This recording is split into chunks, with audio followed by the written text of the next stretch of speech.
आज जो हम यहाँ पर सब लोग एकत्रित हो रहे हैं, ये एक नई शुरुआत है। 1 जुलाई 2024 हमें याद रहेगा, क्योंकि ये जो कानून हम बदले जा रहे हैं, इनमें बहुत सारे प्राविधान 19वीं शताब्दी के हैं, 1860 के, 1872 के। सीआरपीसी में कुछ चेंजेस 1973 में हुए थे, बट उसको भी चेंज करते हुए जो अब नए परिप्रेक्ष्य में जो कानून इस देश में होने चाहिए, इस देश को आगे बढ़ाने के लिए, वो कानून आज इम्प्लीमेंट हो रहे हैं और इम्प्लीमेंट हो गए हैं रात्रि से।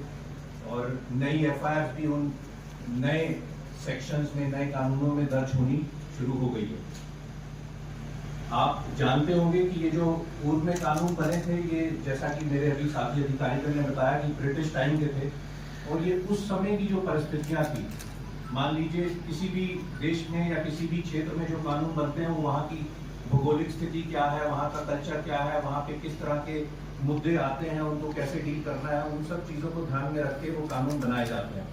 उस समय ये कानून एक तरह से तो ब्रिटिश राज के इंटरेस्ट को ध्यान में रखते हुए बनाए गए थे कि वो राज चलता रहे। अब हम एक दूसरे परिप्रेक्ष्य में है, दूसरे समय में है, दूसरे टाइम में है, जहाँ पर ये चेंजेस होने की बहुत आवश्यकता थी और फाइनली ये चेंजेस किए गए हैं।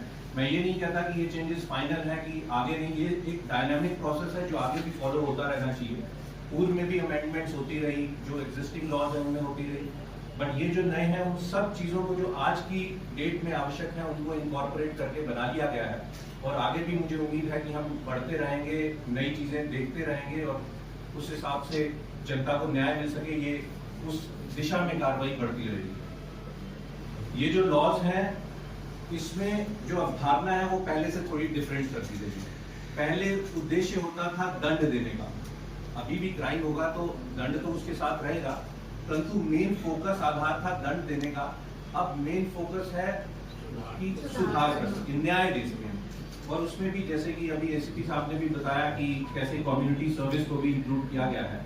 तो कुल मिला के ये है कि हम दंड को अपना बेसिस ना मानकर हम न्याय को, जस्टिस दिलाना अपना आधार बनाए। और इसमें नए कानून में न्याय को, समानता को, निष्पक्षता को, इसको हाईलाइट किया गया कि ये हमारे गाइडिंग प्रिंसिपल्स होंगे जिनके आधार पे ये कानून बनाए गए हैं और इनको इम्प्लीमेंट किया जाएगा। जहां तक चेंजेस की बात है, आवश्यक है कि सबको उस चीज की जानकारी हो। मैं समझता हूं कि धाराएं तो अभी जो पुलिस के भी कर्मचारी, अधिकारी होंगे, सारे उन धाराओं को नहीं जानते होंगे, बट जो मुख्य चीजें हैं जो जनता आती है कि मेरा ये मुकदमा था, इसमें कार्रवाई नहीं हुई, वो चेंजेस धीरे धीरे से जनता तक पहुंचाने आवश्यक हैं, जिसकी आज एक शुरुआत है कि आप लोग भी इसमें हिस्सेदार बनेंगे और इसको आगे पहुंचाएंगे। अब 302 हत्या की बात करते थे, वो 103 हो गया। चोरी 379 सबको मालूम होता था, वो 303 हो गई।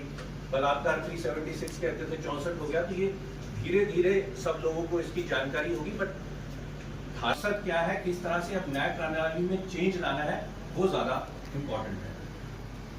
तो इसमें जो मुख्य तौर पे मैं ये कहना चाहूंगा कि इसको पब्लिक सेंट्रिक करने के लिए बनाया गया, पीपल सेंट्रिक करने के लिए, कि जनता जो है उनके हितों को ध्यान में रखा जाए। बहुत सारी प्रोविजंस उस हिसाब से डाली गई हैं कि जनता को सुविधाजनक हो। अब जैसे एफआईआर लेने से ही, हम एफआईआर दर्ज करने की बात से ही अगर शुरुआत करते हैं, 0 एफआईआर कई क्षेत्रों में पहले भी होता था, कई डिस्ट्रिक्ट्स में, स्टेट्स में, बट वो एट डिस्क्रिशन हो जाता था। अब उसको लॉ में मैंडेटरी कर दिया गया, 0 एफआईआर। अगर कहीं और के क्षेत्र में कोई घटना हुई है, आप उस क्षेत्र में नहीं पहुंच सकते हैं किसी कारणवश, तो आप स्थानीय थाना पे जाके भी एक 0 एफआईआर दर्ज करा सकते हैं, जो फिर वहां पर ट्रांसफर होकर वहां पर इसकी इन्वेस्टिगेशन हो सके। ई एफआईआर को भी मैंडेटरी कर दिया, इलेक्ट्रॉनिक फॉर्म में एफआईआर।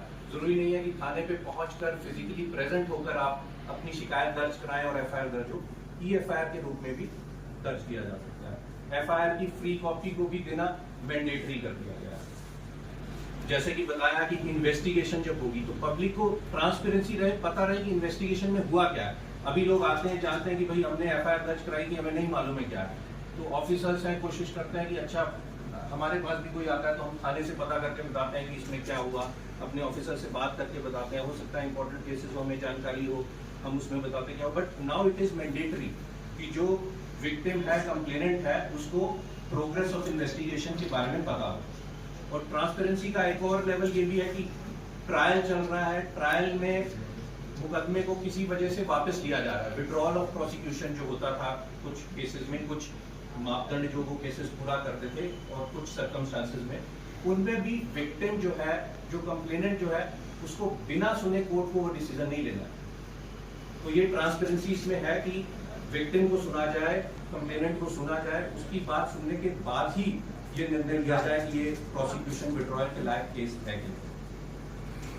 इसके साथ साथ और सुगम बनाने के लिए टेक्नोलॉजी का इस्तेमाल पे भी फोकस किया गया है, जिससे स्पीडी जस्टिस मिल सके, चाहे वो इन्वेस्टिगेशन का पार्ट हो, चाहे वो ट्रायल के दौरान की बात हो। इन्वेस्टिगेशन में भी बहुत सारी चीजें हैं जो कि इलेक्ट्रॉनिकली कर सकते हैं, जैसे कि मेरे साथी अधिकारीगण ने बताया, आप एविडेंसेस जो रिकॉर्ड कर सकते हो, जो स्टेटमेंट्स आपने रिकॉर्ड करनी है वो आप इलेक्ट्रॉनिकली रिकॉर्ड कर सकते हो, ऑडियो विजुअल रिकॉर्डिंग हो सकती है, जो डॉक्यूमेंट सबमिट करने हैं, इन्वेस्टिगेशन में सम्मिलित करने हैं, वो इलेक्ट्रॉनिक डॉक्यूमेंट्स हो सकते हैं। ये व्यवस्थाएं भी अब उसमें की गई हैं, जो ट्रांसपेरेंट हो सके, फास्ट ई बयान लेने की व्यवस्था है, इलेक्ट्रॉनिक बयान, इलेक्ट्रॉनिक अपीयरेंस। आपके जो ट्रायल्स चल रहे हैं उसमें जो अपीयरेंस है, जरूरी नहीं है कि फिजिकल अपीयरेंस को कोर्ट में जाके एक व्यवस्था बनाई जाएगी।